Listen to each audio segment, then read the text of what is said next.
podcasts. South Africa's parliament is set to host a high-stakes roundtable on Tuesday, 24th of March, 2026, that's tomorrow, to discuss regulating the nation's booming podcast sector. Thanks to Njaya. He's mentioned it. Led by Kusela Sangoni Diko. She's the one who chimed in when we were going through that thing. Yeah. And they were sure like, these guys need to be... the Diko they are talking about, is it the same woman that we just played from ENCA? Yeah, I have more to say, but I just recall my thoughts. Yes, it's the same woman. But now, what I wanted to say earlier on the NCA interview, she seemed like a person who's friendly towards the freedom of speech. She made all these quotations, once like this in the past. But deep down, you can read down that she's against it. The freedom of speech. I think she did say when she said, what did she say?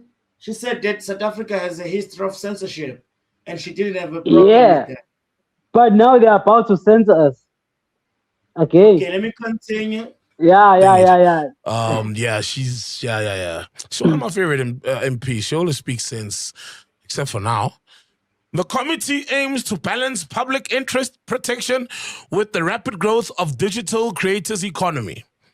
As podcasts increasingly influence news and culture, officials are exploring how existing laws apply to on-demand audio, which is podcast. The dialogue involving regulators, legal experts, and platforms will focus on creating a co-regulatory model. The goal is to establish accountability, but they removed Clement Shaw because he wanted accountability. The goal is to establish accountability and complaint mechanisms without stifling the innovation and diverse voices currently driving the industry. So that's where we are. And I know there's been a white paper for the longest time, and this is where it's at now, clearly. So there's going to be laws eventually passed by Parliament. Plus it's West now, the DA is now eating. So no one is going to push back. Maybe MK probably, but no one... But they might not all push back because they are all politicians and they all don't want accountability. Yes. So all of them might agree and say, actually, Brabant, fuck is a podcast. They might all just agree. Yeah. Even if they're not under one party. BCCSA for podcasting. Yeah. Sounds like it. But it's fine. We'll just relocate, guys. We'll go to Mauritius. Yeah. Okay. Yeah. Easy. Yeah. That's it. Because they don't have a law like that. No. They don't have a law in Mauritius like that. No, but okay, wait. Plus it's... 4 hours away. One flight. Exactly. But wait. Yeah. Oh, we changed it from podcasting to vodcasting. Yeah. They didn't mention vodcasting. No, there's a void there. You want to be in that void. Voidcasting. Vodcasting. Or maybe more avoid podcasting. Avoid podcasting. I wonder what's that going to look like. Because think about it. So, we're South African. We are podcasting. Let's say we are podcasting in a room, right? And we're like, we are in England. Yeah. But we're here. I've thought of that one. I've thought of that one. Like, you pretend as if you're in Mauritius, but you're still here in SA. So how are they going to regulate that? Maybe they're going to go back to trace back our traveling, see if we booked the ticket to Mauritius. You see, it's crazy, but I don't know. I think that we should just give our final thoughts, maybe combine our final thoughts with the video that we just watched. And then I think there's a last one you need to play, though. No, this is not the last one. I'm sure there's a last one. The last one is the last. Oh! The lady. All right, let me play her. No. We can. I don't know. We have anything to say on this one. No, we're gonna combine the conversation. Sum it up. Let me play. Yeah, I'm gonna sum it up. Let me When the play government her. starts Okay, talking cool. about regulating podcasts, that's a huge red flag. That is an infringement on freedom of speech. And I don't really think it has much to do with regulating or coming at it from a peaceful perspective. It's about Facts. censoring people. True. It's about controlling the narrative. Podcasts are a 100%. space for raw, unfiltered conversations. They're the one space where we kind of know that we can get the closest to the truth versus mainstream media that's But that's the problem. That's the exact problem. That's what they don't want. They know exactly that podcasts are that type of space. So now they are making sure that, hey, let's destroy all of that because it has And potential to expose us. You know, people are so tired of the well produced type of ish or shit, if I can say that. scripted. Scripted things, yeah. So people want real things, want real thoughts. Because I don't mean to waste time, but long time ago I thought to myself, like, I asked myself, I didn't know it then, but I asked myself, why do the news anchors never give us their thoughts, their own opinions? And then I came That's a across some different story. things. Yeah, I came across some law barring, preventing them from doing such, because once they do that, it's a good different But story. just to add, I don't want to hear news anchors telling their own opinions, bro. Because when it comes to mainstream media, like, bro, they shouldn't be even talking about nothing, bro. They should be just telling us the news, bro. And not control the narratives. But And okay, not control the narrative, because we're supposed to be getting news from them, and then we'll talk about it, you know, unless they're having panel shows and then they're having dissect it people ourselves. over. Like, what's this guy's name? I forgot his name. But yeah, Okay, let me continue. that we can get the closest to the truth versus mainstream media that's just pushing propaganda. If the government wants to decide what's acceptable and what needs licensing, that's a tactic for silencing. That's a tactic for hiding the truth. So before we let this become law, we need to ask ourselves, are these regulations truly for our benefit, or are they just a subtle move towards censoring? And I think it's the latter. First of all, I want to say this about this woman. She's beautiful. yeah, She's the very blueberry skin, blue or blackberry skin, like, no, with a light cocoa chocolate, butter. No, man, some cocoa. I want some cocoa, South African cocoa. I didn't know we have cocoa in South Africa, bro. She's well put. She's sophisticated.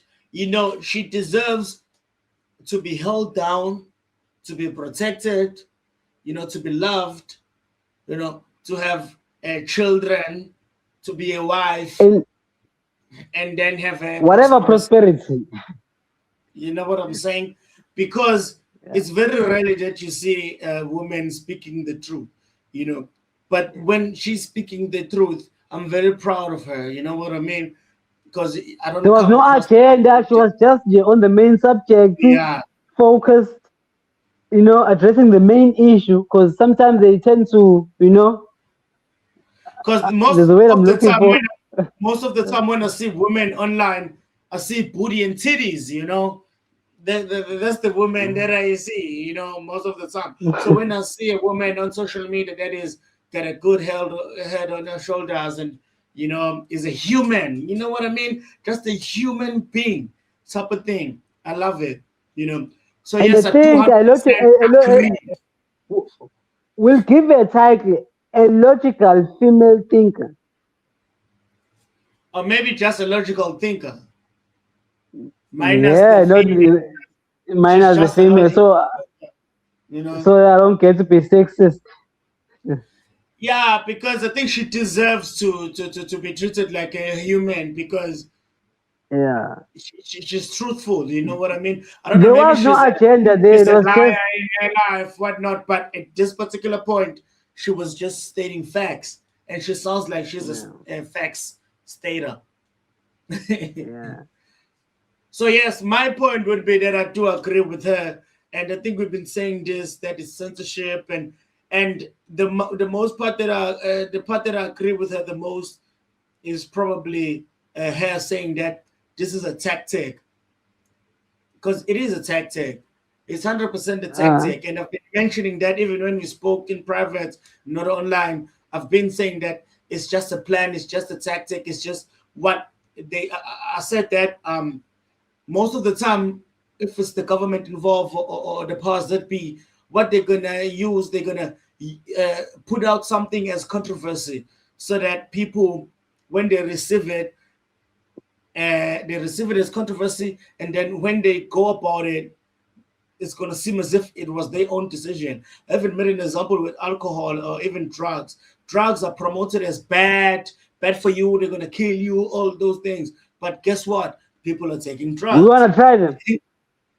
You know what I'm saying? So, which means that they know what is going to get people doing stuff.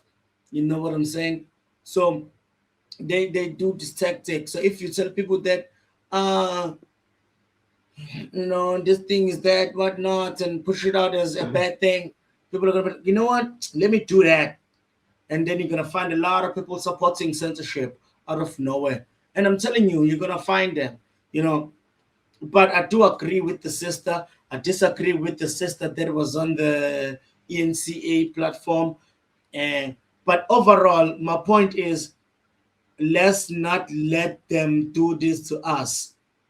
Even if they do, let's continue fighting. Let's speak the truth. They want to censor us. Let's continue speaking the truth. Let's continue fighting for our rights, because fuck these people, bro. Who the fuck do they think they are, that they can make fucking stupid laws for us to stop us from speaking something? Do they know that we can take them down, bro? I'm not saying we're gonna shoot them. We're not promoting violence. I'm not promoting violence. But we can take them down as a voice of South African citizens, because generally, or I guess ideally, we have a voice, right? Because we can vote, right? And we can criticize these people. But now they want them, because they've already cheated the elections many a times. So now they want to stop us from even speaking, bro. So that's crazy to me, bro. So fuck these people, bro. And I'm going to tell them right now, bro. You're not stopping us, bro. You never will stop us. We're going to continue speaking, and then probably even get the power or the money to implement institutions that gonna rival your institutions, so that we can replace you in a way, because you are bad leaders, you are bad examples, and you are bad in those positions. You're doing a bad job in the position that you are in, so yeah. I don't know if I'm gonna comment on the two videos.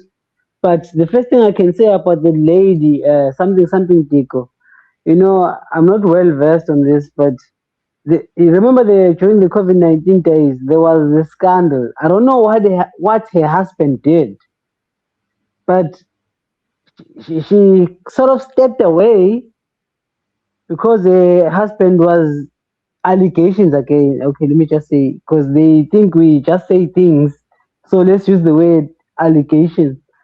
I don't even know if her husband was prosecuted or something. But her husband did something, allegedly did something during the COVID-19 days. And she was somehow forced to step away. And then she was brought back. But here's the thing. As a Zulu man, since we are all Zulu, in a way, maybe you can relate. I can hide certain things from my wife, but there are certain things I cannot hide from my wife. Do you really think if allegedly her husband did something with the COVID-19, what, she wouldn't know about it? She 100% knows, bro. She knows everything. She's but probably the one that made it possible. But somehow she made it back to the parliament, and she was even somewhere in the ad hoc committee, and you can see her biasness. Now, this is not allegedly. You can see her biasness protecting Minister Mkun. And she'll often say, I'm not protecting Minister Mkun. I just want to clarify, So that's who she is. And she's an anti-government. So she's got her own agenda. This is not allegedly, this is my take on it, my opinion. She's got her own agenda on that. And with this regulation thing closing up, as we are running out of time now, this thing of regulating podcasts is, I mean, like I said before, they are desperate, and it's less about the money, more about the control.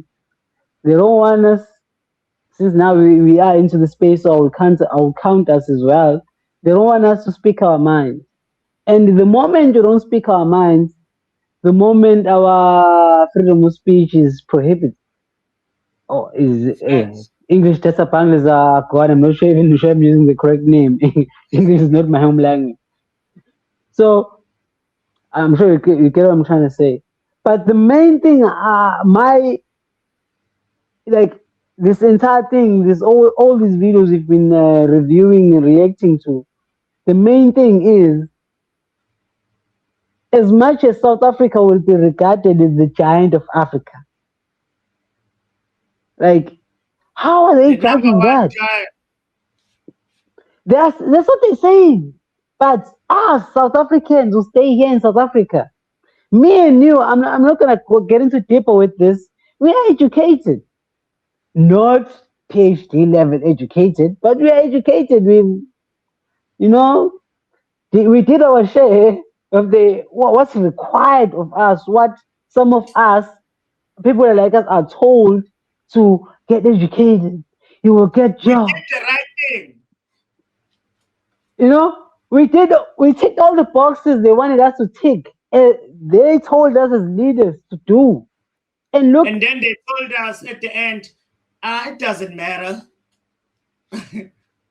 We are not struggling. We are not struggling. As we are sitting right here, you and I, we ate. Our stomachs are full. But what I'm trying to say is, these people, they've been promoting all these things. I would say wrong things at this point, because I'm unemployed. I'm educated, but I'm unemployed. I was told to get educated so I can get a job, so I can what. So that thing didn't work. Even her, before this whole thing, now, like few minutes ago, I told you about her possibility of imperfection. Watch it. Allegedly, with the PEP corruption during COVID-19, what. So these people are on these platforms. She's a minister, if I'm not mistaken. She's like, she hasn't been, if the right word is vindicated, or like whatever the wrongdoing. But let me not get off scripture. What I'm trying to say is, we are the youth of South Africa. We are educated. We are not employed. We're told we're going to get jobs. And then comes the internet. Well, it's been there for some time. Here we are now. We found our way along these years to where at first it was as if it's against us. To figure it out.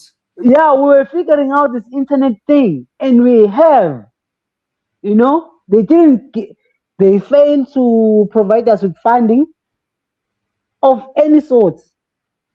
They'll give the funding to their own people based on nepotism, whatever. And then we try to figure this thing out on our own, and it's not even working out for 95% of us. Maybe even the 3%, like MacG's, maybe 99%. Yeah, 99%. Maybe 1% of MacG's and SMWX. I'm sorry to make an example out of them, because they are the biggest. I know, not we know, but I know. So we figure this thing out. Like, hundreds and thousands of YouTubers, bro, are not even earning 5,000 rand a month on their channel. And then here are these people with the law they passed. I think the law, they passed it last year, and then they want us to disclose our revenue, whatever, whatnot. They want us to disclose how much we're earning, how much we're spending, all these things. They don't even know how much it costs us to broadcast as we're broadcasting now live. They didn't do anything to support us to be able to do what we're doing now. This doesn't even cost 2,000 rand a month, but they don't know and they don't care. But as soon as this thing gets traction, they want to regulate it. They're fucking up with our economy. It's not even a full-fledged economy yet, but it's in the beginning stages. So this is a proof that they don't want us to succeed. They don't want us to. Hey, I'm lost for words because I'm so pissed. As I'm talking about this, I'm getting pissed and pissed and pissed and pissed.